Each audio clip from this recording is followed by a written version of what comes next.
Hello my dears. Today we are going to discuss about pronoun. കഴിഞ്ഞ ക്ലാസ്സിൽ നമ്മൾ parts of സ്പീച്ചിനെ കുറിച്ചായിരുന്നു മനസ്സിലാക്കിയിരുന്നത്. Parts of സ്പീച്ചിൽ ആദ്യം നമ്മൾ നൗണിനെ കുറിച്ചാണ് മനസ്സിലാക്കിയത്. നെക്സ്റ്റ് ആണ് പ്രോനൗൺ. ഇനി എന്താണ് പ്രോനൗൺ എന്ന് നോക്കാം. Pronoun is A word used instead of A noun. നാമത്തിന് പകരമായിട്ട് ഉപയോഗിക്കുന്ന വാക്കുകളെയാണ് പ്രോനൗൺ എന്ന് പറയുന്നത്. പ്രോനൗൺ എന്ന് പറയുന്നതിന്റെ അർത്ഥം സർവനാമം എന്നാണ്. ഇവിടെ തന്നിരിക്കുന്ന സെന്റൻസസ് ഒന്ന് ശ്രദ്ധിക്കുക. റാണി ഈസ് എ ഡിസൈനർ. റാണി ഒരു ഡിസൈനർ ആണ്. റാണി ഈസ് വെരി ക്രിയേറ്റീവ്. റാണി വളരെ ക്രിയേറ്റീവ് ആണ്. റാണി ലവ്സ് റാണീസ് ജോബ്. റാണിയുടെ ജോബ് ഇഷ്ടപ്പെടുന്നു. ഈ സെന്റൻസസിൽ ഒരുപാട് തവണ റാണി എന്ന് ചേർത്തിട്ടുണ്ട്. ഇങ്ങനെ ആവർത്തന വിരസത ഒഴിവാക്കുന്നതിന് വേണ്ടിയിട്ട് നമ്മൾ ഇംഗ്ലീഷിൽ കുറച്ച് വേർഡ്സ് യൂസ് ചെയ്യാറുണ്ട്. അത് എങ്ങനെയാണ്, ഏതൊക്കെയാണ് നോക്കാം. റാണി ഈസ് എ ഡിസൈനർ.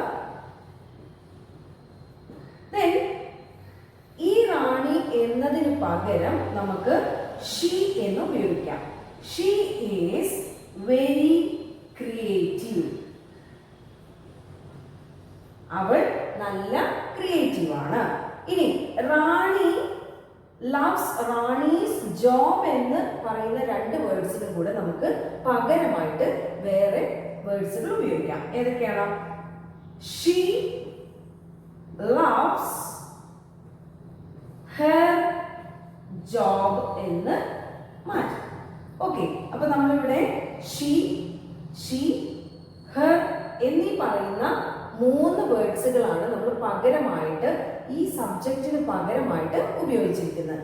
ഇങ്ങനെയുള്ള വേർഡ്സുകൾക്കാണ് നമ്മൾ പ്രോനൗൺ എന്ന് പറയുന്നത്. ഇനി പ്രോനൗണിനെ രണ്ടായിട്ട് തരംതിരിച്ചിരിക്കുന്നു. സബ്ജക്റ്റ് പ്രോനൗൺ എന്നും ഒബ്ജക്റ്റ് പ്രോനൗൺ എന്നും. സബ്ജക്റ്റ് പ്രോനൗൺ എന്ന് പറഞ്ഞാൽ സബ്ജക്റ്റിന് പകരമായിട്ട് ഉപയോഗിക്കുന്ന വാക്കുകളെയാണ് സബ്ജക്റ്റ് പ്രോനൗൺ എന്ന് പറയുന്നത്.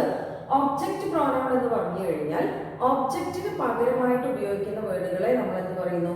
ഒബ്ജക്റ്റ് പ്രോനൗൺ എന്ന് പറയുന്നു. For example, Mary wrote a letter. Mary ഒരു കത്തെഴുതി. ഇവിടെ മേരി എന്ന് പറയുന്നതാണ് സബ്ജക്റ്റ്.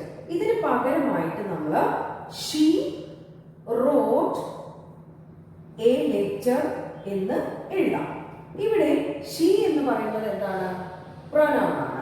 ഈ ഷീ എന്ന് പറയുന്ന പ്രൊനൗൺ, അതായത് മേരി എന്ന് പറയുന്ന സബ്ജക്റ്റിന് പകരമായിട്ട് ഷീ എന്ന് പറയുന്ന വേർഡാണ് നമ്മൾ യൂസ് ചെയ്തിട്ടുള്ളത്. അങ്ങനെ ഈ ഷീ ആണ് എന്ത്? സബ്ജക്റ്റ് പ്രൊനൗൺ എന്ന് പറയുന്നത്. ഇനി ഒബ്ജക്റ്റ് പ്രൊനൗൺ നോക്കാം. I called Mary. ഞാൻ മേരിയെ വിളിച്ചു. ഇവിടെ മേരി എന്ന് പറയുന്നത് എന്താണ്? ഒബ്ജക്റ്റ് ആണ്. ഇനി അത് എങ്ങനെ എഴുതാം? ഐ കോൾഡ് ഹെർ എന്ന് എഴുതാം. ഇവിടെ ഹെർ എന്ന് പറയുന്നതാണ് എന്ത്? പ്രോനൗൺ. അതുകൊണ്ട് ഒബ്ജക്റ്റിന്റെ സ്ഥാനത്ത് വരുന്നതായതുകൊണ്ട് നമ്മൾ അതിനെ ഒബ്ജക്റ്റ് പ്രൊനൗൺ എന്നാണ് പറയുന്നത്. ഇനി ഏതൊക്കെയാണ് സബ്ജക്റ്റ് പ്രൊനൗൺസും ഒബ്ജക്റ്റ് പ്രൊനൗൺസും എന്ന് നോക്കാം. ഇവിടെ ഐ എന്നത് സബ്ജക്റ്റിന്റെ സ്ഥാനത്ത് വരുമ്പോൾ ഒബ്ജക്റ്റിന്റെ സ്ഥാനത്ത് മീ എന്നാണ് വരിക. ഐ എന്നാൽ ഞാൻ, മീ എന്നാൽ എന്നെ.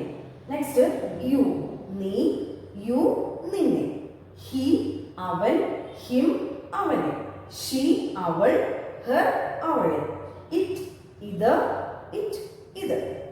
വി നമ്മൾ, അസ് ഞങ്ങളെ, അല്ലെങ്കിൽ ഞങ്ങൾ ഞങ്ങളെ. നെക്സ്റ്റ് ദേ എന്നാൽ അവർ, ദം അവരെ. കൈൻഡ്സ് ഓഫ് പ്രൊനൗണിലെ സെക്കൻഡ് വൺ ആണ് ഡെമോൺസ്ട്രേറ്റീവ് പ്രൊനൗൺ. ഡെമോൺസ്ട്രേറ്റീവ് പ്രൊനൗൺ എന്നാൽ ചൂണ്ടിക്കാണിച്ചുകൊണ്ട് പറയാൻ ഉപയോഗിക്കുന്ന വാക്കുകളെയാണ് ഡെമോൺസ്ട്രേറ്റീവ് പ്രൊനൗൺ എന്ന് പറയുന്നത്. ദിസ്, ദാറ്റ്, ദീസ്, ദോസ് ഇവയൊക്കെയാണ് ഡെമോൺസ്ട്രേറ്റീവ് പ്രൊനൗൺ. നമുക്ക് എക്സാമ്പിൾസ് നോക്കാം. This is A new house. ഇതൊരു പുതിയ വീടാണ്. ഇവിടെ ദിസ് എന്ന് പറയുന്നതാണ് എന്ത്? Demonstrative pronoun. അതുപോലെ തന്നെ ദീസ് ആർ ബുക്സ്. ഇവയൊക്കെ ബുക്കുകളാണ്. ഇവിടെ ദീസ് എന്ന് പറയുന്നതാണ് എന്ത്? Demonstrative pronoun. നെക്സ്റ്റ് ആണ് പൊസസീവ് പ്രനൗൺ. പൊസസീവ് പ്രനൗൺ എന്ന് പറഞ്ഞാൽ പൊസഷനെ കാണിക്കുന്നതിന് വേണ്ടിയിട്ട് ഉപയോഗിക്കുന്ന വാക്കുകളെയാണ് പൊസസീവ് പ്രനൗൺസ് എന്ന് പറയുന്നത്. അതായത് ഉടമസ്ഥതയെ കാണിക്കുന്നതിന് വേണ്ടി ഉപയോഗിക്കുന്ന വാക്കുകൾ. ഇനി അവ ഏതൊക്കെയാണ്? ഐ എന്നത് ഞാൻ എന്നാണ്, എന്നെ കാണിക്കാൻ വേണ്ടി, അതായത് മൈ എന്റേത്, you yours, we ours, they theirs, she hers, he his, it its. ഇങ്ങനെ mine, yours, ours, theirs, hers, his, its ഇവയൊക്കെയാണ് എന്ത്? പൊസസീവ് പ്രൊനൗൺസുകൾ. ഇനി എക്സാമ്പിൾസ് നോക്കാം. These books are mine.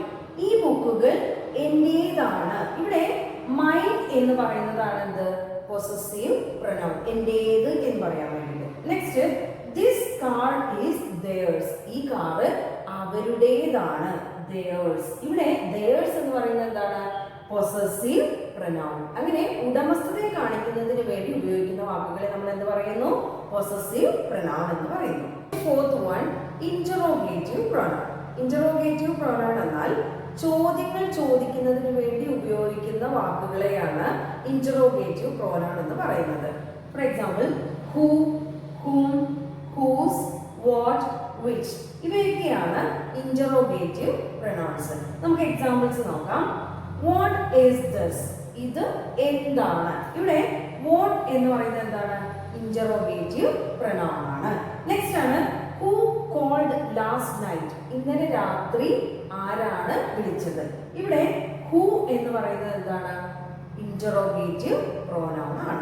ഇതാണ്, അതായത് ക്വസ്റ്റ്യൻസ് ചോദിക്കാൻ ഉപയോഗിക്കുന്ന വാക്കുകളെയാണ് എന്ത് പറയുന്നത്? ഇന്ററോഗേറ്റീവ് പ്രൊനൗൺ എന്ന് പറയുന്നത്. നെക്സ്റ്റ് ആണ് എംഫാറ്റിക് പ്രൊനൗൺ. എംഫാറ്റിക് പ്രൊനൗൺ എന്നാൽ ഊന്നി പറയുക. അതായത് ഒരു വ്യക്തി സ്വന്തമായി ചെയ്ത പ്രവൃത്തിയെ കാണിക്കുന്നതിന് വേണ്ടിയിട്ടാണ് എംഫാറ്റിക് പ്രൊനൗൺസ് യൂസ് ചെയ്യുന്നത്. ഇനി ഏതൊക്കെയാണ് എംഫാറ്റിക് പ്രൊനൗൺസ് എന്ന് നോക്കാം. I, myself, you, yourself, yourselves, they, themselves, we, ourselves, he, himself, she, herself, it, itself. ഇങ്ങനെ myself, yourself, themselves, ourselves, himself, herself, itself ഇവയൊക്കെയാണ് എംഫാറ്റിക് പ്രൊനൗൺസ് ആയിട്ട് വരുന്നത്. ഇനി എക്സാമ്പിൾസ് നോക്കാം. She herself washed the clothes. അവൾ തന്നെ തുണികൾ കഴുകി. ഇവിടെ സ്വന്തമായി എന്ന് കാണിക്കാം, അതായത് സ്വന്തമായിട്ട് ചെയ്തു എന്ന് കാണിച്ച് ഊന്നി പറയാൻ വേണ്ടിയിട്ട് ഹെർസെൽഫ് എന്ന് ഉപയോഗിച്ചു. ഇതാണ് എംഫാറ്റിക് പ്രൊനൗൺ. അതുപോലെ തന്നെ they themselves clean the room. അവർ തന്നെ എന്ത് ചെയ്തു? റൂം ക്ലീൻ ചെയ്തു. അവർ തന്നെ ചെയ്തു എന്ന് കാണിക്കാൻ വേണ്ടിയിട്ടാണ് ഇവിടെ themselves എന്ന് ഉപയോഗിച്ചിട്ടുള്ളത്. അതുകൊണ്ട് themselves എന്താണ്? എംഫാറ്റിക് പ്രൊനൗൺ ആണ്. നെക്സ്റ്റ് ആണ് reflexive pronoun.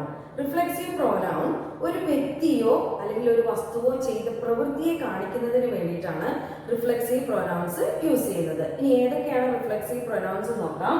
Myself, yourself, yourselves, themselves, ourselves, himself, herself, itself ഇവയൊക്കെയാണ് റിഫ്ലെക്സീവ് പ്രൊനൗൺ. നേരത്തെ നമ്മൾ എംഫാറ്റിക് പ്രൊനൗൺസിൽ യൂസ് ചെയ്തിട്ടുണ്ടായിരുന്ന വേർഡ്സുകൾ തന്നെയാണ് റിഫ്ലെക്സീവ് പ്രൊനൗൺസുമായിട്ട് വരുന്നത്. അതായത് എക്സാമ്പിൾ നോക്കാം. I baked A cake myself. ഞാൻ തന്നെ കേക്ക് ഉണ്ടാക്കി. ഇവിടെ മൈസെൽഫ് എന്ന് ഉപയോഗിച്ചിരിക്കുന്നത് ഒബ്ജക്റ്റിന്റെ സ്ഥാനത്താണ്. ഇതാണ് ഇവിടെ reflexive pronoun. Next, they will study themselves. അവർ സ്വയം അല്ലെങ്കിൽ അവർ തന്നെ പഠിക്കും. ഇവിടെ themselves എന്ന് വന്നിട്ടുള്ളത് എവിടെയാണ്? ഒബ്ജക്റ്റിന്റെ സ്ഥാനത്താണ്. ഇതാണ് ഇവിടുത്തെ റിഫ്ലെക്സീവ് പ്രൊനൗൺ എന്ന് പറയുന്നത്. ഓക്കെ, നെക്സ്റ്റ് ആണ് റിലേറ്റീവ് പ്രൊനൗൺ. റിലേറ്റീവ് പ്രൊനൗൺ എന്നാൽ രണ്ട് സെന്റൻസുകളെ തമ്മിൽ കൂട്ടി യോജിപ്പിക്കുമ്പോൾ ഉപയോഗിക്കുന്ന വാക്കുകൾക്കാണ് റിലേറ്റീവ് പ്രൊനൗൺസ് എന്ന് പറയുന്നത്. അതായത് ആ സെന്റൻസിലെ നൗണിന്റെയോ അല്ലെങ്കിൽ പ്രൊനൗണിന്റെയോ പകരമായിട്ട് ഉപയോഗിക്കുന്ന വാക്കുകളെയാണ് റിലേറ്റീവ് പ്രൊനൗൺസ് എന്ന് പറയുന്നത്. ഇനി ഏതൊക്കെയാണ് റിലേറ്റീവ് പ്രൊനൗൺസ് എന്ന് നോക്കാം. Who, whose, whom, which, that, what ഇവയൊക്കെയാണ് റിലേറ്റീവ് പ്രൊനൗൺസ്. ഇനി എക്സാമ്പിൾസ് നോക്കാം. I saw a man. ഞാനൊരു മനുഷ്യനെ കണ്ടു. He was blind. Second sentence ആണ് he was blind. അയാൾ എന്തായിരുന്നു? ഒരു കണ്ണ് കാണാത്ത ആളായിരുന്നു, അയാളൊരു ബ്ലൈൻഡ് ആയിരുന്നു. ഇങ്ങനെ രണ്ട് സെന്റൻസ് ആണ്. ഇനി ഇതിനെ ഒറ്റ സെന്റൻസിലേക്ക് മാറ്റണം. എങ്ങനെയാണ്? I so a man. ഇവിടെ ഹീക്ക് പകരമായിട്ട് നമ്മൾ എന്ത് ഉപയോഗിക്കുന്നു? ഹൂ ഉപയോഗിക്കുന്നു. Who was blind. Okay, I so a man who was blind. ഇനി സെക്കൻഡ് സെന്റൻസ് നോക്കാം. I took a glass. ഞാനൊരു ഗ്ലാസ് എടുത്തു. ഫസ്റ്റ് സെന്റൻസ് ആണ്. It was full of milk. അതിൽ നിറയെ പാലായിരുന്നു. അപ്പൊ ഇനി ഇതിനെ എങ്ങനെ ചെയ്യണം? ഒറ്റ സെന്റൻസ് ആയിട്ട് മാറ്റണം. I took a glass. ഇറ്റിന് പകരമായിട്ട് which was full of milk. ഇനി ഇവിടെ ഈ വിച്ച് അല്ലെങ്കിൽ ദാറ്റ് വേണമെങ്കിലും ഉപയോഗിക്കാം. ഈ വിച്ച് അതുപോലെ തന്നെ ഹൂ ഇവയൊക്കെയാണ് എന്ത്? Relative pronouns. ഓക്കെ, നെക്സ്റ്റ് ആണ് ഇൻഡെഫിനിറ്റ് പ്രൊനൗൺ. ഒരു വ്യക്തിയുടെയോ അല്ലെങ്കിൽ ഒരു വസ്തുവിന്റെയോ പേരെടുത്ത് പറയാതെ പൊതുവായിട്ട് പറയാൻ ഉപയോഗിക്കുന്ന വാക്കുകളെയാണ് എന്ത് പറയുന്നത്? ഇൻഡെഫിനിറ്റ് പ്രോനൗൺ എന്ന് പറയുന്നത്. ഇനി ഏതൊക്കെയാണ് ഇൻഡെഫിനിറ്റ് പ്രോനൗൺ എന്ന് നോക്കാം. Someone, anyone, no one, everyone, everybody, nobody, somebody, anybody, everything, something, anything, nothing. ഇങ്ങനെയുള്ള വേർഡ്സുകളാണ് എന്ത്? Indefinite pronoun. ഇനി എക്സാമ്പിൾ നോക്കാം. everyone was present. എല്ലാവരും പ്രസന്റ് ആയിരുന്നു. ഇവിടെ ഒരാളെ പേരെടുത്ത് പറഞ്ഞിട്ടില്ല. അപ്പോൾ ഈ everyone എന്ന് പറയുന്നത് എന്താണ്? ഇൻഡെഫിനിറ്റ് പ്രോനൗൺ ആണ്. അതുപോലെ തന്നെ I really need something to eat. എനിക്ക് എന്തെങ്കിലും കഴിക്കാൻ തോന്നുന്നുണ്ട്. എങ്ങനെയാണ് ഇവിടെ പറഞ്ഞിരിക്കുന്നത്? എന്തെങ്കിലുമാണ്, അതായത് സംതിങ്. ഇവിടെ സംതിങ് എന്താണ്? ഇൻഡെഫിനിറ്റ് പ്രോനൗൺ ആണ്. ഒരു പ്രത്യേകമായിട്ടുള്ള കാര്യം എടുത്ത് പറഞ്ഞിട്ടില്ല. ഓക്കെ, നെക്സ്റ്റ് ആണ് ഡിസ്ട്രിബ്യൂട്ടീവ് പ്രൊനൗൺ. ഡിസ്ട്രിബ്യൂട്ടീവ് പ്രൊനൗൺസ് ഏതൊക്കെയാണെന്ന് നോക്കാം. Each, ether, neither. ഈച്ച് എന്ന് പറഞ്ഞാൽ ഓരോന്നും. ഈതർ എന്ന് പറഞ്ഞാൽ രണ്ടിൽ ഒന്ന്. അത് വ്യക്തികളാവാം അല്ലെങ്കിൽ വസ്തുക്കളാവാം. ഇനി നീതർ, നീതർ എന്ന് പറഞ്ഞാൽ രണ്ടുമല്ല. അതായത് ഈതറിന്റെ നേരെ ഓപ്പോസിറ്റ് ആണ് എന്ത്? നീതർ എന്ന് പറയുന്നത്. ഇനി എക്സാമ്പിൾസ് നോക്കാം. There are two boxes here. ഇവിടെ രണ്ട് ബോക്സുകളുണ്ട്. Each has two pen in it. അതിൽ ഓരോന്നിലും എന്തുണ്ട്? രണ്ട് പെന്ന് വീതമുണ്ട്. ഇവിടെ ഈച്ച് ഓരോന്നും, അതാണ് എന്ത്? Distributive pronoun. ഇനി next, either of you can sing a song. നിങ്ങളിൽ ഒരാൾക്ക് പാട്ട് പാടാം. അതായത് രണ്ടിൽ ഒരാൾക്ക് എന്ത് ചെയ്യാം? പാട്ട് പാടാൻ കഴിയും. ഇവിടെ ഈതർ എന്ന് വന്നിട്ടുണ്ട്. ഈതർ എന്താണ്? ഡിസ്ട്രിബ്യൂട്ടീവ് പ്രൊനൗൺ ആണ്. ഇനി നെക്സ്റ്റ് ആണ് neither of my two dresses is good. എന്റെ രണ്ട് ഡ്രസ്സും എന്തല്ല? നല്ലതല്ല എന്നതാണ്. അതാണ് neither. Okay, next last one, reciprocal pronoun.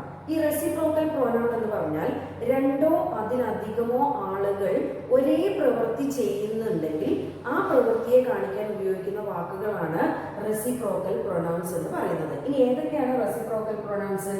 Each other, one another. Each other എന്ന് പറഞ്ഞാലും വൺ അനദർ എന്ന് പറഞ്ഞാലും പരസ്പരം എന്നാണ്, അല്ലെങ്കിൽ അന്യോന്യം എന്നാണ് അതിന്റെ അർത്ഥം വരുന്നത്. ഇനി എക്സാമ്പിൾസ് നോക്കാം.